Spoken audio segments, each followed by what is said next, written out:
Hello दोस्तों, आपका स्वागत और अभिनंदन है हमारे यूट्यूब चैनल पे। आज की वीडियो में देखेंगे कि जो थर्ड सेमेस्टर में है और बच्चे हिंदी पेपर को लिए हैं ना, मेजर पेपर में आपने लिया हो या एमडीसी या एमआईसी, किसी में भी आपने हिंदी पेपर को लिया है तो आपको एक चीज बता देते हैं कि मेजर पेपर जो भी बच्चा पढ़ रहा है या एमजीसी एमआईसी एमडीसी कोई भी, तो सबका सिलेबस लगभग सेम है। ठीक है।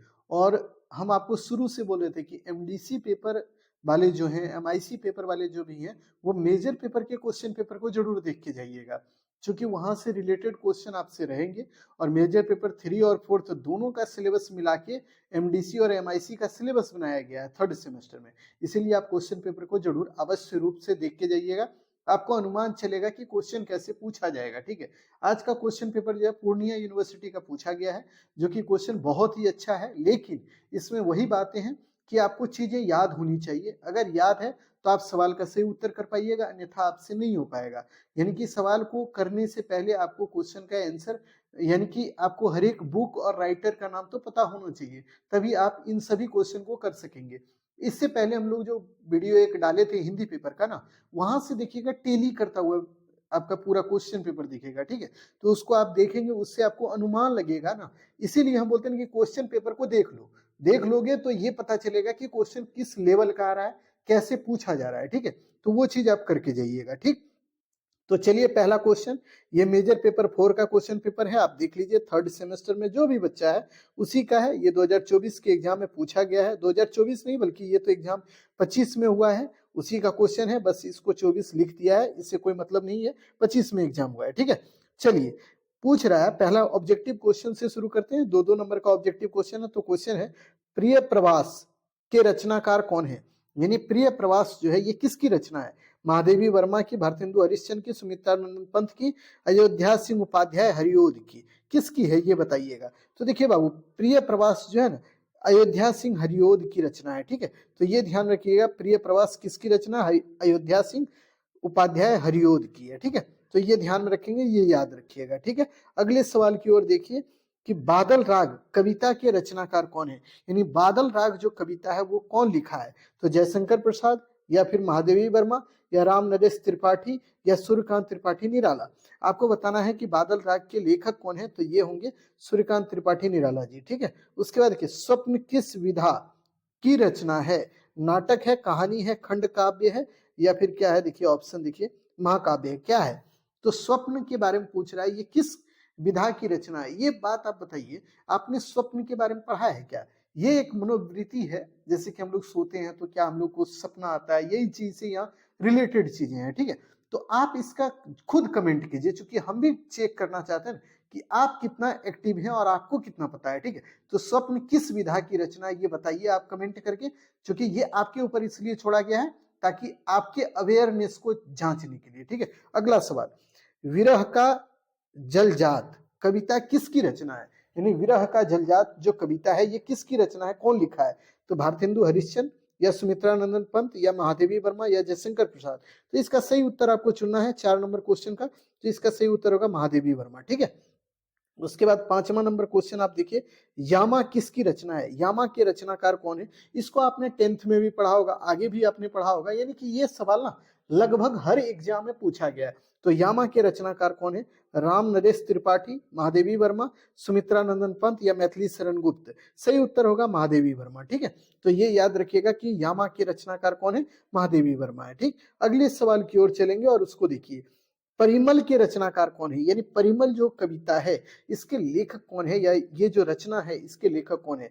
तो भारतेंदु हरिश्चंद्र, या फिर महादेवी वर्मा, सूर्यकांत त्रिपाठी निराला, सुमित्रानंदन पंत। इसका सही उत्तर आपको चुनने का प्रयास करना है।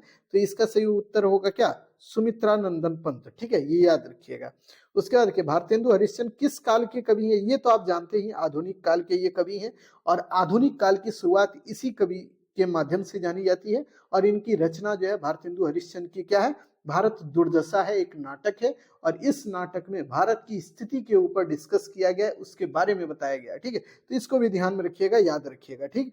अगले सवाल की ओर चलिए। अगला सवाल आपकी स्क्रीन पर है, जयशंकर प्रसाद। जयशंकर प्रसाद के बारे में आप जानते हैं, उनकी रचना इनमें से कौन है? ये 4 ऑप्शन दिया गया और उसमें पूछ रहा है कि जयशंकर प्रसाद जी की रचना कौन है, ये बताना है आपको। ठीक है। तो पंचवटी है, या पल्लव है या प्रिय प्रवास है या कमायनी है। तो कमायनी इसकी रचना है किनकी? जयशंकर प्रसाद की। इसको ध्यान में रखेंगे और इससे रिलेटेड सवाल और भी आपसे पूछे जाएंगे। अगला क्वेश्चन है 9th नंबर, सूर्यकांत त्रिपाठी निराला की रचना है, यानी सूर्यकांत त्रिपाठी की रचना इनमें से कौन है? आपको 4 किताब का नाम दे दिया गया है, उसको आपको बताना है। तो स्वप्न है, बिल्कुल नहीं होगा। तारपथ है, तारापथ, यह भी नहीं होगा। उसके बाद कौन है? देखिए, राग विराग है या पंचवटी है। तो देखिए, सूर्यकांत त्रिपाठी निराला की जो रचना है वो है राग विराग। ठीक है, तो ये याद रखिएगा। ठीक, उसके बाद देखिए, सरस्वती पत्रिका के संपादक कौन थे?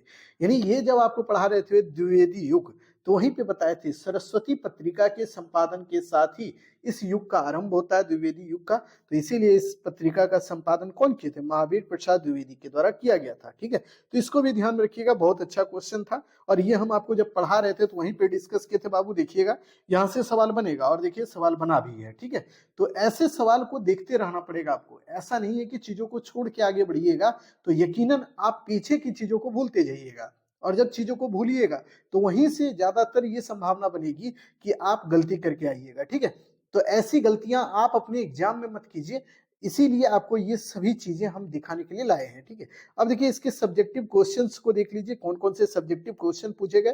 तो देखिए, लघु उत्तरीय प्रश्न जो है, भारतेंदु हरिश्चंद्र के व्यक्तित्व एवं कृतित्व का संक्षिप्त परिचय दें। यानी कि भारतेंदु हरिश्चंद्र की व्यक्तित्व, यानी उनका व्यक्तित्व कैसा था, नहीं था, यानी उनके जीवनी को लिखना था और उनकी कृतियों के बारे में लिखना था, भारतेंदु हरिश्चंद्र के बारे में। तो भारतेंदु हरिश्चंद्र के ऊपर इतना अगर लिख देते तो ये क्वेश्चन का आंसर कंप्लीट था। ठीक है, उसके बाद देखिए, बीती विभावरी जागरी कविता के संदेश पर टिप्पणी लिखिए। यानी बीती विभावरी जागरी कविता के संदेश पर टिप्पणी लिखिए, यानी इस कविता से क्या संदेश मिलता है उसके बारे में आपको लिखना था। ठीक है, उसके बाद देखिए, राम नरेश त्रिपाठी का संक्षिप्त व्यक्तित्व या काव्यगत परिचय दीजिए। यानी राम नरेश त्रिपाठी जो है उनके बारे में आपको संक्षिप्त परिचय देना था, उनके बारे में कुछ लिखना था जो कि उनसे रिलेटेड बातें हो। ठीक है, वो चीज आपको बताना था। उसके बाद सुमित्रा नंदन पंत की कविता मौन निमंत्रण के कथ्य पर संक्षिप्त टिप्पणी लिखना था आपको। यानी सुमित्रा नंदन पंत की जो कविता है मौन निमंत्रण, उसको आपको लिखना था। ठीक है, उसके बाद देखिए, विरह का जलजात, ये कविता का भावार्थ आपको लिखना था। उसके बाद देखिए, महादेवी वर्मा की प्रमुख रचनाओं का संक्षिप्त परिचय देना था। यानी महादेवी वर्मा का आपको इंट्रोडक्शन आपको बताना था, महादेवी वर्मा का जन्म वगैरह सारा चीज, उनके जो भी कविता है या रचना है उनको लिख देना था। ठीक है, उसके बाद अगला जो टॉपिक है, अगला क्वेश्चन जो है आपका लॉन्ग आंसर क्वेश्चन, यानी दीर्घ उत्तरीय क्वेश्चन जो है, इसमें से 3 क्वेश्चन का सही उत्तर आपको देना था। ठीक है, स्वप्न काव्य के पठित अंशों के आधार पर कवि राम नरेश त्रिपाठी जो है उनके काव्यगत विशेषता पर प्रकाश डालें। यानी स्वप्न जो काव्य है ना, उसके बारे में आपको बताना था, उसके आधार पर आपको बताना था कि राम नरेश त्रिपाठी अपने इस काव्य के माध्यम से लोगों को क्या बताना चाहते थे, यही चीज आपको लिखना था। उसके बाद देखिए, सुमित्रा नंदन पंत रचित नौका विहार कविता का के कथ्य पर प्रकाश डालिए। यानी कि सुमित्रा नंदन पंत के द्वारा जो नौका विहार लिखा गया है उसके बारे में आपको डिस्कस करना था, उसके बारे में आपको लिखना था। उसके बाद देखिए, मैं नीर भरी दुख की बदली कविता का भाव सौंदर्य लिखना था। यानी इस कविता के भावार्थ क्या है उनको आपको बताना था। उसके बाद देखिए, भारत दुर्दशा कविता में निहित कवि के भावों को स्पष्ट कीजिए।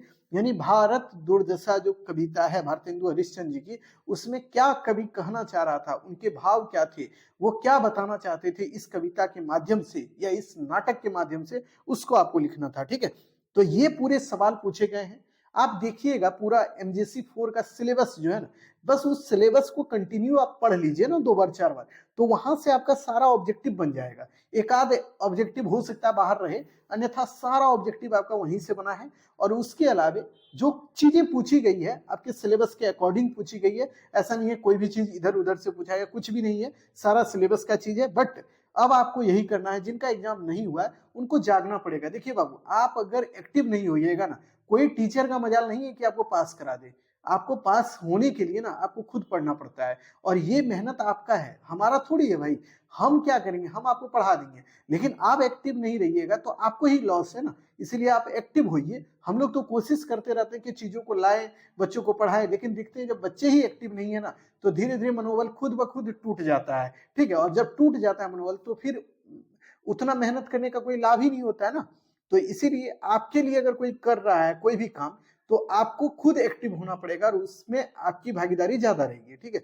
तो चीजों को हमने समझा दिया है, बाकी चीजें और भी हम लोग लेके आएंगे, एक एक करके वीडियो आपको मिलता रहेगा, ठीक है। तो उसके माध्यम से हम लोग चीजों को नए नए ढंग से आपको बताते जाएंगे, ठीक। तो आज के लिए इतना ही बच्चों, फिर मिलते हैं नए वीडियो में, तब तक के लिए आभार, धन्यवाद।